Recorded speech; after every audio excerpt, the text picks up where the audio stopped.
Hey y'all, welcome back to the channel. Can we talk with Monique? I am Monique. Thank you so much for joining me today. And do me a favor, please like and subscribe and hit that little bell. That way you'll be notified of my uploads. And if you are not a subscriber already, please like and subscribe. And thank you so much to all my subscribers.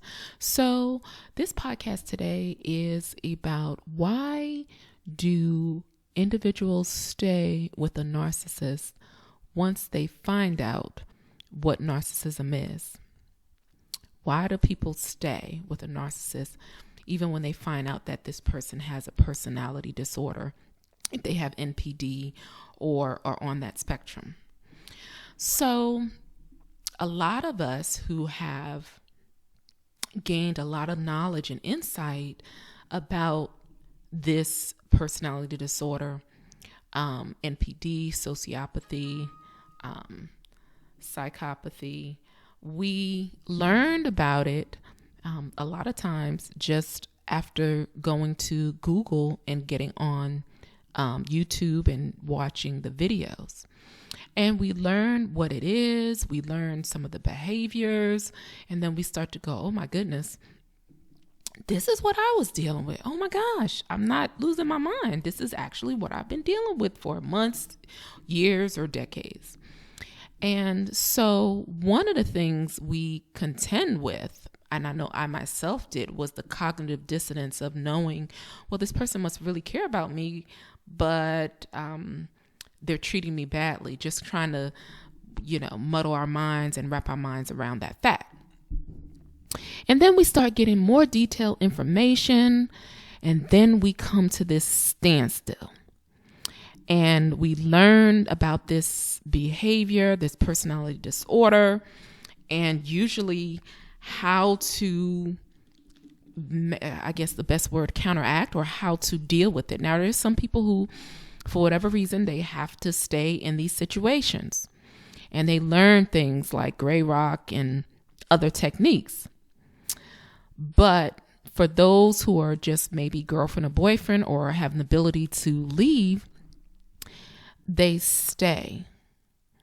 And a lot of times it is because we, in our minds, guys, think we can fix them.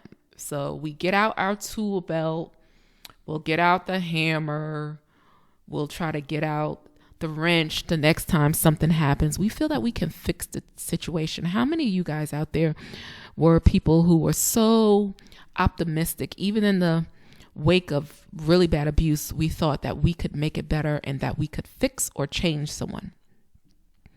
And I think a lot of us were Mr. and Mrs. Fix-Its. We thought we could change that person if I could just be better, clean better, look better, do more, ignore more, things will be fine. So we constantly go in and out of the closet. We take this heavy tool belt out. We take out yet another tool and try to fix the situation, to the point where after years and years and years, we've used every tool in the book and nothing has changed.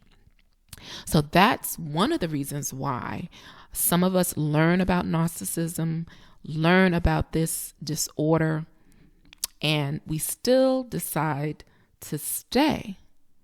But then as time goes on, some of us, be it for religious beliefs, I'm of the personal belief, because I do believe that God can change anyone. But of course, with narcissists, they think they're God. So it's very unlikely that they will go and change their behavior, because who are they going to submit themselves to? Right? They think they are God. So they're not, it's beneath them to go ahead on and submit to someone's authority, rule, or, information. They're not going to submit to anything, right? And so I know I was watching a video with Dr. Ramani. I will leave the link below to her channel. But she said in all of her years of working as a licensed therapist, she has not seen these. I mean, she's seen some behaviors as far as how to cope and how to respond in a situation, a narcissist, but for them to change 100% completely, she says she's not seen it. And I think a lot of us, once we come to the conclusion that we can't fix them with our tool belt here on the screen, we go through a period of mourning because we realize, wait a minute, we can't fix this person. Better yet, we need to fix ourselves and stop worrying about everybody else. And we find out that this disorder is not easily dealt with, even in the mental health community with therapists, because they can manipulate the therapists and the people that they see as well. And that typically the recommendation, especially if it's a very abusive or it's weighing on your health and your children's health, in 99% of the cases, they weigh on all positive aspects of your life. And the advice is typically to try to get away from the narcissist. So it's at that point where we kind of take that tool belt and put it away, and then we have to make decisions about what we're going to do. But because we have this thought process and notion that we can fix everybody and try to make things the way they should be in our heads, we stay and think all of the doing, the cleaning, the making the meals, changing your hairstyles. I mean, how many of us have changed how we look, bought things that the narcissist wanted us to buy as far as appearance wise, tried our best to metamorph into whatever it is that they needed us to be, and realized that, we were losing ourselves, but after all of those attempts of trying to fix the narcissist, that we had failed miserably because the narcissist doesn't want to change. And we can't change anyone. That's not our role. That's not our responsibility. That's just not a human being's thing, is to change someone. That has to come from within that person. So we end up realizing, wait a minute, this person, he or she is not going to change. They're not going to do anything different. And we come to that, we come out of the cognitive dissonance, and then we realize there's a decision that has to be made. And we stop taking out the tool belt. And it is at this time, a lot of times, the narcissist is just running amok, acting a fool. They sense that we are waking up. We're no longer trying. We're just like, whatever. I know I myself, I came to a point where I was like, wait, after all of the, arguments that never went anywhere with all the word salad, it was like, I'm so tired of this. And one day I was like, dude ain't never gonna change. Yes, I said ain't. And I'm wasting my time. And so a lot of us have wasted a lot of time. And I was like, I'm wasting my time. This is not going to ever change. This person is not going to change. And I have to think about myself and why am I doing this? And so I stopped, just like many of you may have, I stopped taking out that tool belt and started thinking about myself for a change, but also, how did I get myself into this predicament? Right? So I started thinking about that, and I started planning my escape. I planned it.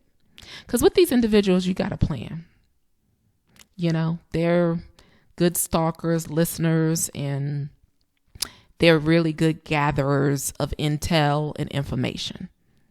So you got to move in silence with these people. You just can't. If you're going to make a move, you always want to be safe. But I stopped taking out that tool belt, guys. I was like, I ain't trying to fix nobody.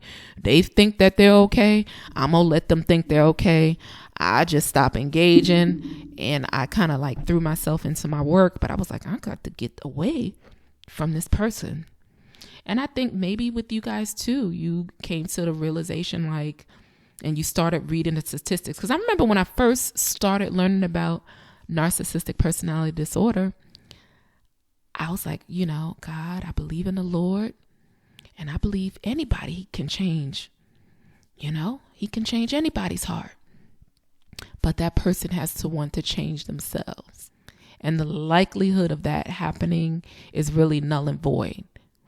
So I started really weighing, do I want to spend the rest of my life with this person and dealing with this drama and miserableness, if that's really such a word? I make up words around here. I have a Monique dictionary where I just make up words. And, I was like, I don't want to stay with dude because he is just miserable and, and then I started planning to get away just, because again, one of the things we fail to verbalize is that because sometimes people don't see scars physically from physical abuse. And a lot of us have suffered physical, but it's the emotional, mental scars, right? And so you have to plot. Some people plot their escape. And that's what I did after I put that tool belt away and said, I'm not trying to fix nobody. I'm not the fixer. I can't fix everybody. You got to fix yourself. I don't offer any suggestions. Oh my, how many of you used to, oh my gosh, I could do this or I can help you with, I don't offer that. I only offer my services, time, and energy to those who reciprocate and show love to me. I do not waste my time with individuals who have shown a pattern of just being oblivious to, being a good friend, a good maybe spouse or partner, whatever. I don't even waste time with that. But yeah, one of the reasons why we stayed in these relationships, even though we had learned about the personality disorder, was because we thought we could fix them. We were Mr. and Mrs. Fix-It. So, because we had that thought process in mind, we thought we could try to change them. And child, I'm here to tell you, you can't change nobody unless that person wants to change. We can't fix nobody's personality. We can't fix them. They have to want to do that on their own. And the people that I've been around, hunty, they wasn't trying to, they weren't trying to change for nothing. But yeah, that was one of the reasons why we stayed around, guys, because we thought we could fix these folks. And honey, these folks ain't fixed yet. They still walking around on their next level of supply. And unfortunately, the next supply may think that they can fix them too. So, this is just some insight as to why we did what we did, why we stayed in situations that were certainly not healthy, but this is just one of the reasons why. Of course, there's other reasons like trauma bonding and other issues, but this is one of the reasons why a lot of us were like, okay, we can fix it. So, yeah. So anyway, if you have any ideas as to why some people who are sometimes in a situation like that, why they stay, put it down below in the comments and let me know what your thoughts are as to what was some of the reasons why you may have stayed in a situation. I know there's kids and children, and sometimes there's no other choice. There are finances that are involved and you can't just up and go. But a lot of us thought, we can change things. Things are changed. Even a lot of us who are believers, praying that, the Lord would touch these people's soul. And eventually we realize that the Lord will meet you where you need to, where he'll help you, but you got to want to. And when these people don't want to, he can read their hearts. And when these people don't want to do it, which, with that Jezebel spirit, they just, they just continue on their path. And a lot of us have decided like, this is not how I want to spend the rest of my life. So yeah, guys, we thought we could fix them, but honey, I'm here to tell you, we couldn't fix these folks. Not Nope, we couldn't fix them. But anyway, please do me a favor and like and subscribe and share these videos and ring that bell if you haven't, so you can be notified of my next upload of Can We Talk with Monique. And like I always say, you got one life, live your life. All right, people, peace.